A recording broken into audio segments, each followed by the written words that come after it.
नमस्कार दोस्तों, मैं प्रिंस सैनी आपका स्वागत करता हूं हमारे चैनल लर्न एंड ग्रो में। आज हम बात करेंगे मीन वैल्यू, जिसको हम एवरेज वैल्यू भी बोलेंगे, अल्टरनेटिंग करंट की। तो इसके बारे में बात करेंगे, ये होती क्या है। अब देखिए, एवरेज वैल्यू होती क्या है ये तो हमें पता है। अगर हमें एवरेज वैल्यू निकालनी हो तो उसका फॉर्मूला होता क्या है।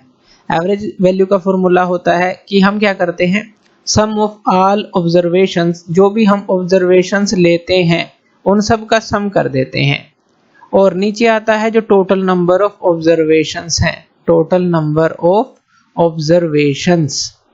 तो यही होता है फॉर्मूला। जैसे मान लीजिए आपने एक ऑब्जर्वेशन ली, दूसरी ली, तीसरी ली, इस तरह से आपने 10 जो है आपने कोई ऑब्जर्वेशन ली। टोटल नंबर ऑफ ऑब्जर्वेशन कितनी हो गई, 10, और इनका जो भी वैल्यू आई है ऑब्जर्वेशंस की, उनको सम कर देंगे हम सभी ऑब्जर्वेशन को, और टोटल नंबर ऑफ ऑब्जर्वेशन से इसको डिवाइड कर देंगे कि 10 बार आपने ये वैल्यू ली है, तो ये एवरेज होती है। इसी तरह से एसी के अंदर भी अगर हम मीन वैल्यू या एवरेज वैल्यू के अंदर बात करें तो वो क्या हो गई। अगर एक साइकिल की बात करें, अब देखिए जो एसी साइकिल है वो इस तरह से चलती है, ये हमने पहले भी देखा था।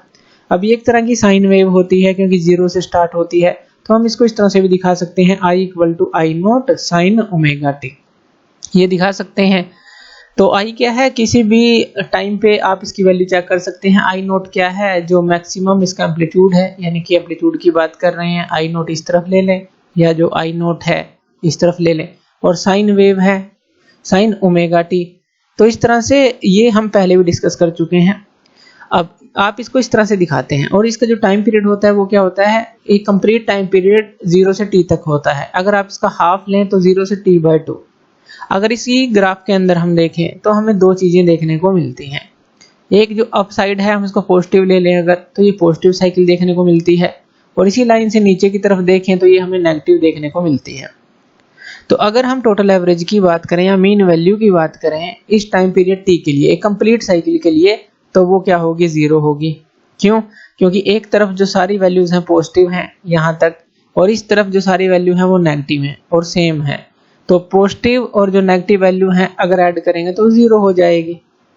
तो इसलिए एक कंप्लीट साइकिल का हम नहीं लेते कभी भी, जो मीन वैल्यू या एवरेज वैल्यू लेते हैं अगर हमें निकालनी है तो कंप्लीट साइकिल का नहीं लेंगे, क्योंकि वो तो 0 ही होगी। इसलिए जो मीन और एवरेज वैल्यू है हम किसी भी हाफ साइकिल पर निकाल सकते हैं, ताकि हम इसको देख सकें कि ये होती कितनी है इसकी एवरेज वैल्यू।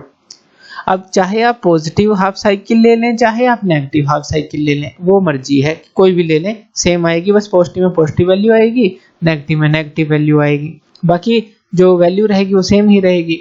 तो चलिए हम क्या करते हैं, पॉजिटिव हाफ साइकिल ले लेते हैं, यानी कि 0 से t/2 तक का ये जो टाइम पीरियड है, इसके अंदर जो भी वैल्यू है, ये यहाँ पर देखिए इनफाइनाइट वैल्यू होंगी। अगर हम देखें हर एक क्षण पर बहुत सारी वैल्यू होंगी, तो वो चीज हम सिर्फ पॉजिटिव की ले लेते हैं। तो इसकी डेफिनेशन है क्या, पहले उसको समझ लेते हैं। The mean value of AC over an half cycle. अब हाफ साइकिल की बात कर रहे हैं हम, पॉजिटिव की बात कर रहे हैं, उसको किस तरह से डिफाइन करेंगे हम, वैल्यू ऑफ स्टेडी करंट। अब हम क्या कर रहे हैं कि इसकी बजाय, अब देखिए यहाँ तो हर क्षण जो है चेंज हो रही है, ये वैल्यू इस तरह से बढ़ती चली जा रही है। हम क्या करें, एक स्टेडी करंट ले लें। मान लेते हैं हमने कोई भी स्टेडी करंट ले लिया, I कुछ भी ले लिया, जो कि हम सर्किट को भेज रहे हैं, which would send the same amount of charge through a circuit। अब ये जो करंट है इसको हम क्या लेते हैं, dq/dt होता है ये, यानी कि चेंज ऑफ चार्ज जो है विद रिस्पेक्ट टू टाइम। तो हम मान रहे हैं कि जो हम ये जो करंट दे रहे हैं सर्किट को, ये स्टेडी है। स्टेडी का मतलब जो कि सेम अमाउंट ऑफ चार्ज भेज रहा है एक सर्किट को, ये स्टेडी है, चेंज नहीं हो रहा। और ये कितना चार्ज भेज रहा है एक सर्किट को, जो हाफ साइकिल के लिए हम ले रहे हैं t/2 के लिए, कितना चार्ज भेज रहा है। अगर इस स्टेडी करंट की बजाय यहाँ पर AC हम लेते, यानी कि अल्टरनेटिंग करंट लेते, वो सेम ही होता जैसा इस स्टेडी करंट ने भेजा है सेम टाइम के अंदर। तो यहां हम इसको रिलेट करेंगे, ध्यान से समझिए। हमने अब देखिए यहाँ पर ये बढ़ रही थी वैल्यू लगातार, फिर यहाँ आके ये कम हो रही थी इस तरह से, तो स्टेडी तो नहीं था ये। तो हमने क्या किया, इसकी जगह एक स्टेडी करंट ले लिया, जो कि अगर मान लीजिए हाफ साइकिल को आप AC में लेते हैं, उतना ही अमाउंट ऑफ चार्ज भेजे जैसे AC भेज रहा था, उतना ही अमाउंट ऑफ चार्ज ये स्टेडी करंट भेजे उसी सेम सर्किट को सेम टाइम में। तो ये हम यहाँ पर मान लेते हैं। अब यहाँ पर हमने एक तो ये रिलेशन देखी I के लिए, और दूसरा अगर हम कह रहे हैं कि जो स्ट्रेंथ ऑफ करंट है, अगर हम एज्यूम कर रहे हैं कि वो चेंज नहीं हो रही, वो कांस्टेंट है, वो हम स्मॉल टाइम के लिए मान रहे हैं कि वो कांस्टेंट है, तो जो स्मॉल अमाउंट ऑफ चार्ज है, अगर हम डी क्यू की बात करें स्मॉल टाइम डी टी में, तो वो उसकी वैल्यू कितना आ जाएगा जो कि सेंट हुआ है, डी क्यू जो है आई डी टी के बराबर आ जाएगा। इतना क्लियर है। अब हम जो टोटल चार्ज की बात कर लेते हैं पूरे टाइम पीरियड के लिए, हम क्या कर रहे हैं, हाफ जो साइकिल ले रहे हैं, यानी कि 0 से t/2 ले रहे हैं। तो हम क्या करेंगे, इसको इंटीग्रेट कर देंगे, क्योंकि टोटल चार्ज को हमें निकालना है ओवर द हाफ साइकिल यहाँ से यहाँ तक। तो यहाँ पर हम क्या करते हैं, जो डी क्यू है इसको हम इंटीग्रेट कर देते हैं, और यहाँ पर ये क्या हो जाएगा 0 से t/2, और यहाँ पर हमारे पास क्या है आई डी टी, यही है। तो डी क्यू को इंटीग्रेट करेंगे, यानी कि टोटल चार्ज की हम बात कर रहे हैं, तो ये हमारे पास क्या आ जाएगा। अब आई की जो वैल्यू है वो हम यहाँ पर पुट कर देंगे। आई की वैल्यू क्या है 0 से t/2, आई की वैल्यू हमने ली थी I not sine omega T, I not sine omega T, यही थी। अब हम क्या करेंगे, अब I नॉट क्या है, ये तो एक कांस्टेंट है क्योंकि ये मैक्सिमम वैल्यू है, तो हम इसको बाहर ले सकते हैं, I नॉट हम बाहर ले लेते हैं, और यहाँ पर इंटीग्रेशन के अंदर क्या आ जाएगा 0 से t/2 साइन ओमेगा टी, ये रह जाएगा। अब इसको हम इंटीग्रेट कर देंगे, तो ये क्या आ जाएगा हमारे पास I not sine omega T का जो इंटीग्रेशन है वो हमारे पास क्या होगा माइनस का कोस ओमेगा टी, तो यहाँ पर हम ले लेंगे माइनस कोस ओमेगा टी, यही आएगा। और डिवाइड में यहाँ पर क्या आ जाएगा ओमेगा, क्योंकि कोस ओमेगा साइन ओमेगा टी है, यहाँ ओमेगा भी है, तो कोस ओमेगा टी बाय ओमेगा, और यहाँ पर ये क्या आ गया 0 से t/2। अब यहाँ पर t/2 और 0 की वैल्यू को यहाँ पर पुट कर देते हैं, ये जो लिमिट है, और यहाँ पर ओमेगा को बाहर ले लेते हैं जो डिवाइड में है I नॉट बाय ओमेगा, और ये माइनस साइन को भी बाहर ले लेते हैं, माइनस हमने यहाँ पर ले लिया, वैल्यू को पुट कर देते हैं t की जगह t/2, तो यहाँ पर ये क्या आ जाएगा कोस ओमेगा t/2 आ जाएगा, माइनस कोस 0 आ जाएगा, यही आ जाएगा। हमने पहले t/2 पुट की फिर 0। अब यहाँ पर देखिए जो ओमेगा है वो हमारा किसके बराबर होता है, इसका फॉर्मूला हमारे पास होता है 2π/t होता है। यहाँ से अगर हम ओमेगा टी को निकालें, ओमेगा को टी से मल्टीप्लाई कर दें, किसके बराबर आ जाएगा 2π के बराबर आ जाएगा, और यही वैल्यू हम यहाँ पर पुट करेंगे। तो ओमेगा टी की जगह जब आप 2π को पुट करेंगे, 2π को, तो 2 से 2 कैंसिल आउट हो जाएगा, और यहाँ पर सिर्फ पाई बचेगा कोस पाई, तो हम यहाँ पर लिख लेते हैं minus I not by omega, और यहाँ पर ये क्या बचा सिर्फ कोस पाई, माइनस क्या है हमारे पास कोस 0 डिग्री है। फर्दर इसको सोल्व कर लेते हैं।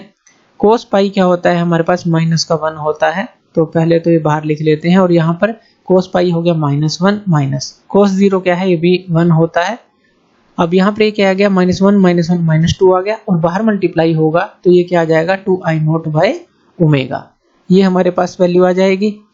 अब यहाँ पर हम मान लेते हैं कि जो IM करंट है वो मीन या फिर एवरेज वैल्यू है ओवर द हाफ साइकिल, जो यहाँ पर हम ले रहे हैं हाफ साइकिल पर 0 से t/2 तक, तो IM हम उसको मीन वैल्यू मान लेते हैं, या फिर एवरेज वैल्यू को वो रिप्रेजेंट कर रहा है, हम ये मान लेते हैं I × M। अब Q क्या होता है हमारे पास, Q होता है I × T, तो इसी फॉर्मूले, ये जो हमने लिखा था dQ I dt, Q क्या है I × T है। अब इसी फॉर्मूले को हम किस तरह से लिख लेंगे, तो ये जो Q है वो हो जाएगा हमारा IM × और टाइम कितना है हमारे पास, वो है t/2, यही आएगा। तो ये जो है हमने निकाला जो चार्ज है, अगर IM हमारे मीन वैल्यू या फिर एवरेज वैल्यू को रिप्रेजेंट कर रहा है ओवर द जो हाफ साइकिल है। अब देखिए यहाँ पर अगर ये रिलेशन सेकंड ले लें, और ये जो हमारे पास वैल्यू आई थी ये भी तो Q की वैल्यू थी, और ये रिलेशन हम ले लें फर्स्ट, तो फर्स्ट और सेकंड से ये जो वैल्यू है ये भी Q की है, ये वैल्यू है ये भी Q की है, तो हम दोनों को इक्वेट कर सकते हैं। तो चलिए इन दोनों को इक्वेट कर लेते हैं। तो हमने यहाँ पर इसको इक्वेट कर लिया, और यहाँ पर ओमेगा की वैल्यू को पुट कर देंगे जो कि है 2π/t, यहाँ पर पुट कर देते हैं, तो ये क्या आ जाएगा 2I नॉट, और डिवाइड में क्या आ जाएगा 2π/t है तो इंटू t हो जाएगा, यही हो जाएगा। यानी कि यहाँ पर देखें तो हमारे पास क्या बचता है, ये I नॉट t/π, और इस तरफ क्या है हमारे पास IM t/2, यही है। अब यहाँ से देखिए जो t है वो t के साथ कैंसिल आउट हो जाएगा, IM की वैल्यू को निकाल लेते हैं। इसी की वैल्यू को निकालना है तो ये क्या हो जाएगा हमारे पास 2I0 डिवाइड में पाई, और यहाँ पर हम पाई की वैल्यू को पुट कर देंगे तो 2/पाई जब हम उसको डिवाइड करेंगे तो वो आ जाएगा हमारे पास 0.637 और I0 यहाँ पर है ही, यानी कि जो IM है वो हमारे पास आ जाता है 0.637 I0 के बराबर। तो यहाँ पर ये हमें क्या मिला, यानी कि जो मीन और एवरेज वैल्यू ऑफ जो हमें मिली है AC की ओवर द हाफ साइकिल वो किसके बराबर है, वो 0.637 I0 यानी कि जो पीक वैल्यू है AC की उसके बराबर है, या कहें कि 63.7%, इसको ऐसे लिख सकते हैं 63.7% I0 है। 63.7% ऑफ द पीक वैल्यू आप इसको कह सकते हैं जो मीन और एवरेज वैल्यू होती है। तो मीन और एवरेज वैल्यू जो है AC अवर पॉजिटिव हाफ साइकिल वो 0.637 टाइम आ जाती है पीक वैल्यू ऑफ AC की। इसी तरह से आप जो है नेगेटिव साइकिल के लिए भी ले सकते हैं। नेगेटिव साइकिल के लिए क्या आ जाएगी, वो 0.637 I0 माइनस में आ जाएगी। और जब आप इसका एवरेज लेंगे, एवरेज यानी कि कंप्लीट साइकिल के लिए लेंगे। कंप्लीट साइकिल का मतलब क्या है, अभी तो हमने हाफ साइकिल के लिए निकाला, अगर आप ये साइकिल भी ले लेते हैं तो इसके लिए ये आई है, और अगर आप पॉजिटिव के लिए ले लें तो वो क्या आई थी 0.637 I0 प्लस में। तो आप इनका टोटल करेंगे तो वो क्या हमें मिलेगी, वो मिलेगी 0, यानी कि कंप्लीट साइकिल के लिए वो हमें 0 मिलती है। तो ये था मीन और average value of alternating current. Thank you video देखने के लिए, और इसी तरह की वीडियो के लिए आप हमारे चैनल लर्न एंड ग्रो पे हमें सब्सक्राइब कर सकते हैं। धन्यवाद।